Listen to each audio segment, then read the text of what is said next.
Et quand tu as commencé, tu t'es dit, je cible un secteur en particulier, une type d'industrie en particulier, où je propose un type de vidéo en particulier. Tu avais déjà une idée un peu en tête? Pas du tout. Ok. Pas du tout parce que, tu sais, je t'ai dit, en plus on se connaît, mais j'avais aucune notion marketing. Ouais.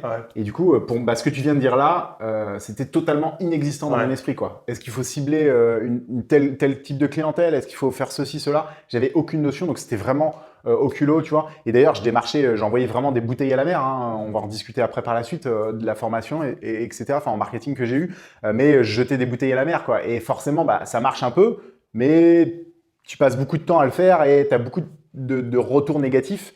Et ça peut être aussi un peu un frein, tu vois, pour un vidéaste qui se lance, de justement avoir plein de retours négatifs et de se dire, ouais, bon, j'arrête parce que ça fait la 20e porte que je me prends et j'en ai marre, quoi, tu vois. Donc, Ouais, je comprends. Et c'est vrai que c'est tu sais, la spécialisation, ça, j'en parle souvent dans mes vidéos, je t'en ai déjà parlé plein de fois. C'est pour moi quelque chose qui est vraiment important quand tu te lances, mais qui n'est pas forcément évident, comme tu le disais. Parce que finalement, tu vois, imagine, si tu avais contacté que des entreprises qui avaient besoin d'images comme tu avais pu faire en Nouvelle-Zélande, peut-être que tu aurais eu plus de retours positifs qu'un chirurgien esthétique, tu vois. Parce que pour accrocher finalement un chirurgien esthétique en lui vendant de la vidéo, alors que tu as fait que des vidéos de drone en Nouvelle-Zélande, tu vois, quand tu parles de chance, maintenant je comprends un peu mieux ce que tu veux dire, dans le sens où tu as eu la chance d'avoir la sensibilité du mec qui s'est dit « Ah ouais, j'aime bien la vidéo, j'ai trouvé ça cool que ce que tu fais et j'arrive à me projeter pour ma propre affaire. » tu vois. Ce qui n'est pas vrai pour la majorité des clients, finalement, des entreprises. Donc la spécialisation, finalement, à mon sens, c'est super important. Et ce que tu dis, c'est intéressant parce que tu peux en fait profiter de tes premières vidéos, de ce que tu as déjà pu créer, pour derrière te spécialiser un peu naturellement, tu vois. Ouais, c'est ça. Ouais. Sans en faire trop. Ouais, c'est vrai. Je te rejoins là-dessus, tu vois, sur la spécialisation, oui et non, tu vois, dans le sens où, clairement, ouais, à un moment donné, il faut se spécialiser parce que c'est comme ça que tu vas te démarquer des autres et puis les gens vont te prendre et tu vas pouvoir mettre les prix un peu que tu veux parce qu'ils te cherchent toi et pas, justement, t'es pas un peu le médecin généraliste, quoi. Ouais. Mais, tu vois, au début, je pense que c'est intéressant, c'est de justement tester et d'avoir plusieurs expériences, tu vois. Donc, clairement, ouais, je te rejoins à fond, la spécialisation, c'est super important. Mais au début, moi, je trouve que c'est bien, justement, d'essayer d'aller frapper à toutes les portes, d'essayer plein de choses, parce que ça permet aussi de se réaliser et de se dire, ah ouais, non, en fait, ça, par exemple, la vidéo de mariage, moi, c'est quelque chose que je voulais faire au début. Et en fait, j'ai fait 2 mariages, un pour des potes et puis un business, vraiment. Et en fait, je me suis rendu compte que c'est pas vraiment mon truc, quoi. Et tu vois, c'est en faisant, au final, que je me suis dit, finalement, ce créneau-là, c'est pas pour moi, quoi. Ouais, absolument. Et t'as raison. Je suis peut-être allé un peu vite en besogne, mais oui, il faut clairement tester et savoir en fait ce que tu aimes, tu vois. Ouais. Et mais ça passe toujours par des contacts avec des clients.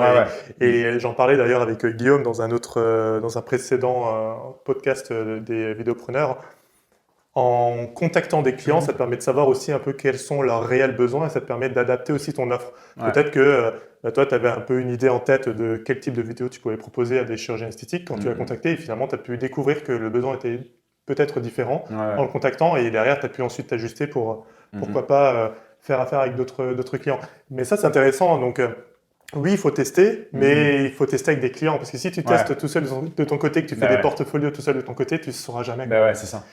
Absolument. Ouais, à fond.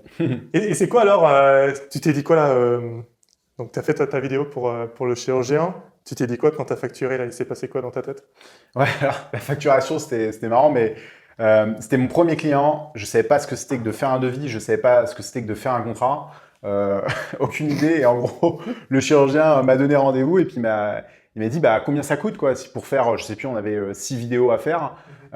Et en gros, moi, j'avais aucune notion des prix déjà du marché, tu vois, je savais pas du tout. Et puis je lui ai dit, enfin dans ma tête, je me suis dit, faut pas que je dise un prix trop haut, mais il faut pas que je dise un prix trop bas non plus, parce que sinon je vais pas être content de faire cette vidéo. Et puis je lui ai dit $1 500, quoi.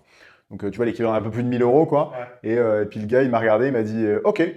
Et là, dans ma tête, je me suis dit, oh mince, j'aurais dû dire 3 000. Je suis sûr et certain que ça serait passé, et ça serait passé. Oui, c'est certain. C'est sûr, tu vois. Mais c'est rigolo comme anecdote, quoi. Ouais, c'est clair, mais c'est super intéressant. Et merci d'avoir été avec moi jusqu'à la fin de cette vidéo. Si vous souhaitez vivre confortablement de la vidéo, eh bien, vous devez trouver des clients. Vous le savez.